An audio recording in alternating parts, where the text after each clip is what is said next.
या तुमने कभी सोचा है, एक ऐसी कौम जो पहाड़ों को तराश कर महल बनाती थी, जो कहती थी हमसे ज्यादा ताकतवर कौन? मगर जब आसमान का हुक्म आया तो उनके महल मिट्टी के नीचे दबा दिए गए। हजरत नूह अलैहिस्सलाम के बाद एक और कौम पैदा हुई, कौम आद। यमन और ओमान के दरमियान एक इलाके अहकाफ में रहते थे। उनके शहर का नाम था इराम जातुल इमाद, यानी स्तंभों वाला शहर, जो आसमान से बात करता था। उनके बदन पहाड़ों की तरह मजबूत, कद बादलों को छू लेते और उनका गुरूर आसमान को चीर देता था। वो कहते, हम ही जमीन के वारिस हैं और हमेशा रहेंगे। अखाफ की रेत में उनके शहरी इलाके दूर दूर तक फैले हुए थे। उनके घोड़ों के पांव से जमीन गूंजती थी। रात को उनके चिरागों की रोशनी दूर तक चमकती, गोया उनका शहर जमीन पर कोई ताज हो। और वे अपनी सभाओं और बैठकों में अक्सर एक ही बात कहते, हम जैसे लोग दोबारा कभी पैदा नहीं होंगे। उनके बच्चे भी छोटी उम्र में पत्थर उठाकर अपनी शक्ति दिखाते और बुजुर्ग गर्व से कहते, हमारे बच्चे भी पहाड़ों को झुकाने वाले हैं। आद के लोगों का एक और अजीब अकीदा था। वो समझते थे कि हवा उनकी गुलाम है। उनके जवान कभी वादी के दरमियान खड़े होकर दोनों हाथों को पहलाते और अपने आप से कहते, देखो, हवा हमारे जिस्म की पैरवी करती है। बुजुर्ग लोग अपनी नशिस्त महफिल में फख्र से कहते, हमारे बाप दादा हवा का रुख बदल देते थे, हमें कौन रोक सकता है? वो लोग जब तूफान को दूर से आता देखते तो हंसकर कहते, हवा हमारे साथ है, ये हम पर नहीं, हमारे दुश्मनों पर पड़ेगी। लेकिन उन्हें क्या पता था कि आने वाली हवा उनकी सबसे बड़ी दुश्मन बन चुकी है। आद के लोग सिर्फ लंबे नहीं थे, उनकी जिस्मानी बनावट आम इंसान से कई गुना बड़ी थी। दरिया के किनारे उनके कदमों के निशान आज भी पहाड़ों के दरमियान मिलते हैं, जिन्हें देखकर लोग हैरान रह जाते। उनके घरों के दरवाजे इतने ऊंचे होते कि एक घोड़ा और सवार दोनों सीधा अंदर जा सकते, और उनके बर्तन पत्थर के बने हुए, इतने बड़े कि एक बर्तन में पूरा खानदान का खाना पक जाए। समय बीतता गया, घमंड बढ़ता गया, वक्त गुजरता गया और उनका तकब्बुर बढ़ता गया। फिर अल्लाह ने अपना नबी भेजा, हजरत हूद अलैहिस्सलाम, जो कहने लगे, ऐ मेरी कौम, सिर्फ अल्लाह की इबादत करो, उसके सिवा कोई माबूद नहीं। खुद क्या तू चाहता है हम अपने बाप दादा के मजहब छोड़ दें? हम ताकतवर हैं, हमें कोई छो नहीं सकता। हजरत हूद अलैहिस्सलाम ने फिर कहा, मैं तुम्हें उस अजाब से डरा रहा हूं जो तुम सोच भी नहीं सकते। लेकिन जिन दिलों में गुरूर भर जाए, वहां नसीहत पत्थर से टकराकर टूट जाती है। हजरत हूद अलैहिस्सलाम रोज उनके बाजारों, उनके महलों, उनके दरवाजों के पास जाकर आखिरी दावत देते। कभी उनके सरदार हंस के कहते, हूद, तेरी बात में दम होता तो हमारे महल कब के गिर चुके होते।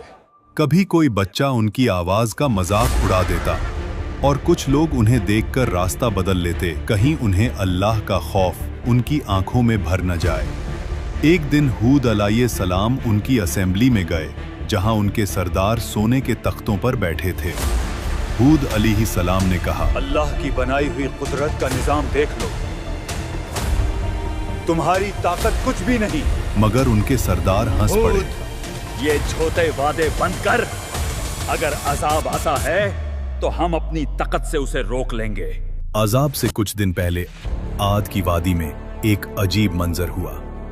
रात को आसमान में एक गहरी गूंज सुनाई दी। न बादल गरजा, न बिजली चमकी, मगर वादी में ऐसे लगा जैसे कोई दूर से पुकार रहा हो। आद के लोग इस आवाज को सुनते और आपस में कहते, यह तो पहाड़ों की आवाज है। हजरत हूद अलैहिस्सलाम जो कहने लगे, ये रहमत की पुकार नहीं, ये तंबे है।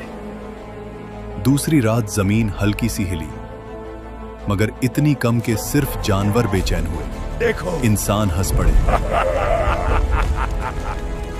ज़मीन भी हमारी ताकत से डरती है। उन्हें नहीं पता था ये जमीन का आखिरी एतराज था। फिर आया अल्लाह का फैसला। सबसे पहले उन पर कहत आया। 3 साल तक एक बूंद बारिश ना हुई। नदियां सूख गईं, बाग जल गए, जमीन पत्थर बन गई। लोग आसमान की तरफ देखते रहे, कब बारिश आएगी। लेकिन आसमान से जवाब आया, खामोशी। पहले साल उन्होंने कहा, ये तो मामूली सा मसला है, हम ताकतवर लोग हैं।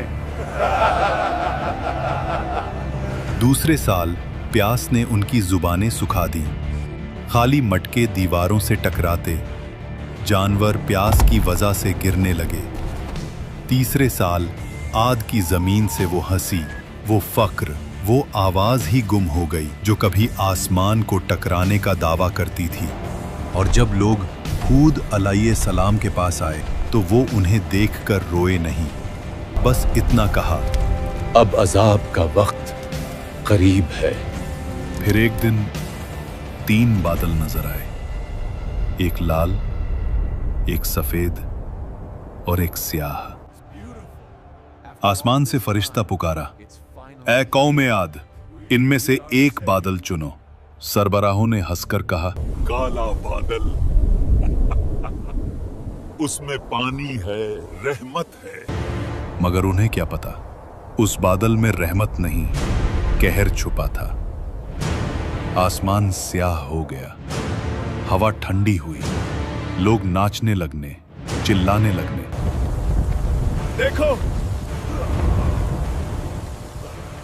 बारिश आ गई। लेकिन वो पानी नहीं था, अजाब का तूफान था। पहला झोंका आया, धूल और पत्थर उड़ गए। आंधी के हर झोंके में उन्हें लगता कि हवाएं उनका नाम मिटा रही हैं। दूसरा झोंका, पेड़ गिर गए, जानवर उड़ गए। उनकी सारी मूर्तियां, उनका सारा फखर, उनके बाग, उनका शहर, सब हवा में बिखर रहा था। रात को लोग अपने बच्चों को बाहों में दबा लेते, मगर आंधी उनकी चीखों से ज्यादा तेज चलती। तीसरा झोंका, इंसान हवा में छिन्न गए। उनके महल्लात जो कभी सुतूनों पर आसमान से बात करते थे, अब रेत के नीचे गल गए। 7 रात और 8 दिन तक वो तूफान चलता रहा। आसमान गरजता रहा, जमीन कांपती रही। उनके महल, उनकी शान, सब मिट्टी में मिल गई। अल्लाह ने कहा, और आद को तबाह किया गया सख्त गर्जदार आंधी से, जो 7 रात और 8 दिन तक उन पर मुसलसल चली। और जब हवा रुकी तो सिर्फ सन्नाटा था। रह गया सिर्फ रेत का समंदर और गिरे हुए तने, जैसे खजूर के खोखले तने। लेकिन उन चंद लोगों को जो हजरत हूद अलैहिस्सलाम के साथ ईमान लाए, अल्लाह ने बचा लिया। उन्हें पहाड़ों के एक गार में पनाह दी गई। और हजरत हूद अलैहिस्सलाम ने कहा, ऐ मेरे रब, तू सबसे ज्यादा रहम करने वाला है, हमें उन रास्तों पर कायम रख जो तेरी तरफ ले जाते हैं। हुद अलैहिस्सलाम जब वादी के ऊपर खड़े हुए तबाह शहर को देख रहे थे तो उनकी आंखों में आंसू भर आए। ये वो लोग थे जो कभी कहते थे, हमसे ज्यादा ताकतवर कौन? और अब उनकी जिंदा निशानी भी हवा में बिखर चुकी थी। हुद अलैहिस्सलाम ने कहा, तकब्बुर का अंजाम हमेशा तबाही है और अल्लाह की नाफरमानी हलाकत। आज भी अहकाफ्त की रेत के नीचे उनका शहर इराम दबा हुआ है, एक गवाही के तौर पर, जो कहती है ताकत और शान से नहीं, सिर्फ अल्लाह की इताअत से इज्जत मिलती है। अगर तुम्हें ये कुरानिक कहानी पसंद आई हो तो वीडियो को लाइक करो, कमेंट्स में लिखो तुम अगले एपिसोड में किस कौम की कहानी देखना चाहते हो, और चैनल को सब्सक्राइब करना मत भूलना। ये सिर्फ एक कहानी नहीं, एक हकीकत है। जो हमेशा याद दिलाती है कि जब इंसान गुरूर करने लगता है और जुल्म और नाइंसाफी कायम करता है तो अल्लाह उसे मिटा देता है।